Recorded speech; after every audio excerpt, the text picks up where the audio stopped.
அனைவருக்கும் வணக்கம். இந்த நாள் அனைவருக்கும் இனிய நாளாகவும் மகிழ்ச்சியும் நல்ல மாற்றங்களும் நிகழும் நாளாக அமையட்டும். வாங்க இப்போ நம்ம பத்மா முத்துமுருகன் சேனலுக்குள்ளே போகலாம். இந்த நம்ம சேனலில் இன்றைக்கி பார்த்தீங்கன்னா ஒரு அருமையான சுவையான காளான் பிரியாணி தாங்க செய்ய போகிறோம். இந்த காளான் பிரியாணி எனக்கு முறையாக செய்ய தெரியலை.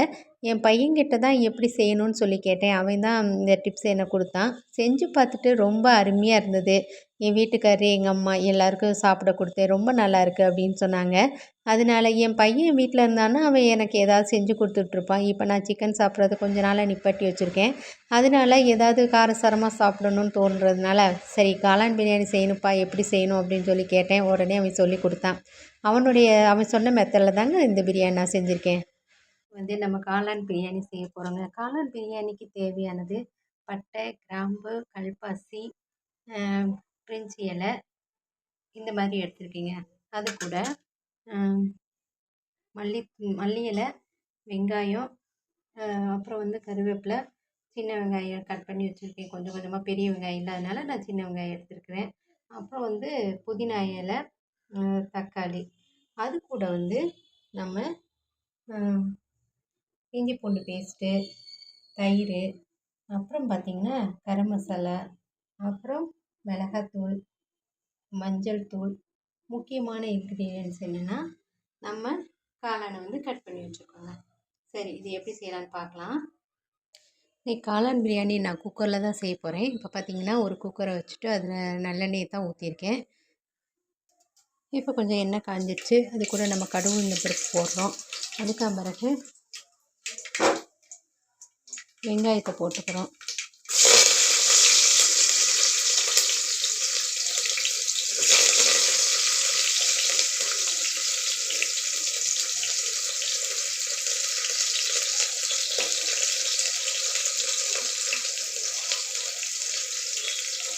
வெங்காயம் போட்டாச்சு.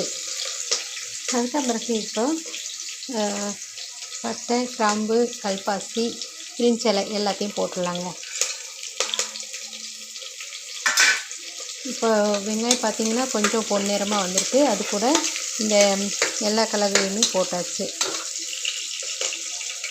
அதுக்கு பிறகு நம்ம இது வச்சுருக்க புதினா இலையை அப்படியே போட்டுருங்க. நான் இந்த அளவில் போட்டால் தான், ஏன் கட் பண்ணி போடலை. கட் பண்ணி போட்டால் ரொம்ப குட்டியாக வந்துடும். இந்த மாதிரி முழுசாகவே போட்டோம்னா அது நல்லா வெந்து வர்றப்ப சரியான அளவில் இருக்கும். இப்போ தக்காளியை போட்டுக்கலாம்.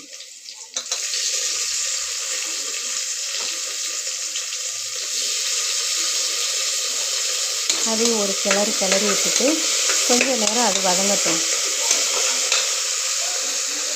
இப்போ பார்த்திங்கன்னா இஞ்சி பூண்டு பேஸ்ட்டை கொஞ்சம் போட்டுக்கிறோங்க. இந்த அளவில் கொஞ்சம் போட்டுக்கிறோம். போட்டுட்டு ஒரு கிண்டு கிளறி விட்டுக்கிறோம். ஏன்னா இது கொஞ்சம் அடிப்பிடிக்கிற மாதிரி இருக்கும். அதனால் போட்டுட்டு கிளறி விட்டுட்டு அதுக்கு பிறகு காளான், அப்புறம் நான் கொஞ்சம் பீன்ஸ் கட் பண்ணி வச்சுருக்கேங்க, அதை போட்டுக்கலான்னு இருக்கேன். இப்போ பார்த்தா நம்ம கட் பண்ணி வச்சுருக்கிற காளானை போட்டுக்கிறோம்.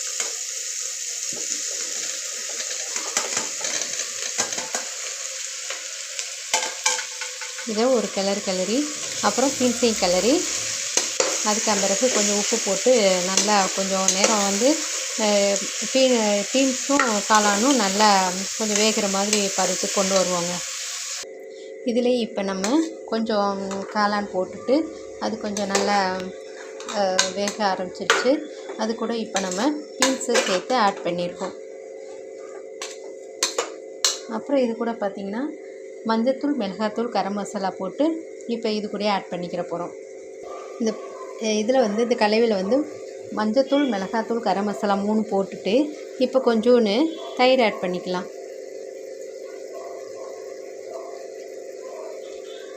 அதுக்கு பிறகு கொஞ்சம் உப்பு போட்டுக்கலாங்க. இதை அப்படியே கிளறி விட்டு நம்ம காய் எல்லாமே நல்லா வேகிற பதத்துக்கு இதை நல்லா கிளறி விட்டுட்டு அதுக்கு பிறகு அரிசியை போடலாங்க. பார்க்குறதுக்கு நல்லா கலர்ஃபுல்லாக நல்லா அழகாக இருக்குது. இப்போ பார்த்திங்கன்னா தெரியும், நல்லா காயும் காளானும் நல்லா வெந்துடுச்சு. சீக்கிரத்துலேயே வெந்துடுது. ஆஹா, இப்போவும் கமகமன்னு மனம் வர ஆரம்பிச்சிருச்சுங்க. பரவாயில்ல. இந்த ரெசிபி எப்படி செய்கிறதுன்னு சொல்லி யோசிச்சுட்டு இருந்தேன். காலையிலேயே மழை வெறியா இருக்கு. அது தம்பி ஏதாவது நல்ல காரசாரமாக வச்சு சாப்பிட்ணுண்டான்னு என் மகன்கிட்ட சொல்லிட்டு இருந்தேன். அப்போ தான் என் மகன் சொன்னான், அம்மா நீ சிக்கன் வாங்கி சாப்பிடுனா. இலை சிக்கனுமே ரொம்ப நாள் ஆச்சு சாப்பிட்டு, எனக்கு அது பிடிக்க மாட்டேங்குது இப்போ வர வர. அதனால வேறு ஏதாவது நல்லா சாப்பிட்ணும் அப்படின்னு சொன்னேன். அப்போ தான் அவன் சொன்னான், சரிம்மா காளான் அப்பா வாங்கிட்டு வர சொல்லு. இன்றைக்கி வந்து நம்ம வீட்டில் காளான் பிரியாணி செய்கிறோம். நான் சொல்கிற மாதிரியே செய், நல்லா உனக்கு வரும்னு சொன்னான். அது மாதிரி நான் செஞ்சுருக்கேன் இப்போதைக்கு. அடுத்து வந்து அரிசியை போட போகிறேங்க. இப்போ அரிசியை போட்டாச்சு. அரிசியும் நம்ம காய்கறியும் காளானையும் நல்லா கிளறி விட்டுக்கிறோங்க. கண்டிப்பாக அப்படியே கம்மன்னு எங்கள் வீட்டில் இப்போ தான் கொஞ்சம் கொஞ்சம் வாசனை வருது. என் மகன் சொல்கிற டிப்ஸை நான் ஃபாலோ பண்ணுறேன்னா கண்டிப்பாக நல்லா கம்மன்னு நல்லா டேஸ்ட்டாகவும் ருசியாகவும் இருக்குங்க. அவன் சொல்கிற ஒவ்வொன்றும் வீட்டில் இருக்கும்போது அவன் ஏதாவது எனக்கு செஞ்சு கொடுப்பான். இப்போ காலேஜ் போகிறதுனால இந்த ரெசிபியெல்லாம் அவன் ஃபோன்லேயே சொல்லிகிட்டு இருக்கான். அதுக்கேற்ற மாதிரி நானும் செஞ்சுக்கிட்டே இருக்கேன். பக்கத்தில் பார்த்தீங்கன்னா எங்கள் பப்ளுக்கு முட்டை வெந்துட்டுருக்கு. அரிசியில் இப்போ தண்ணி ஊற்றியாச்சுங்க. நல்லாவே பார்க்க நல்லா இருக்குது.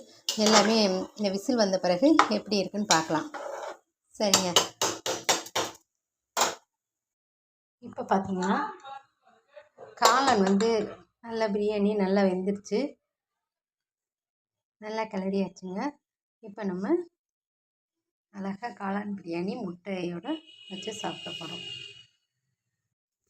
சரிங்க, இத்துடன் இந்த வீடியோவை நிறைவு செய்து அடுத்த வீடியோவில் வேறு ஒரு நல்ல தகவலுடன் உங்களை சந்திக்கிறேன். நம்ம சேனலை தொடர்ந்து பாருங்கள். லைக் பண்ணுங்கள், ஷேர் பண்ணுங்கள், கமெண்ட் பண்ணுங்கள். முக்கியமாக சப்ஸ்கிரைப் பண்ணுங்கள். நன்றி, வணக்கம்.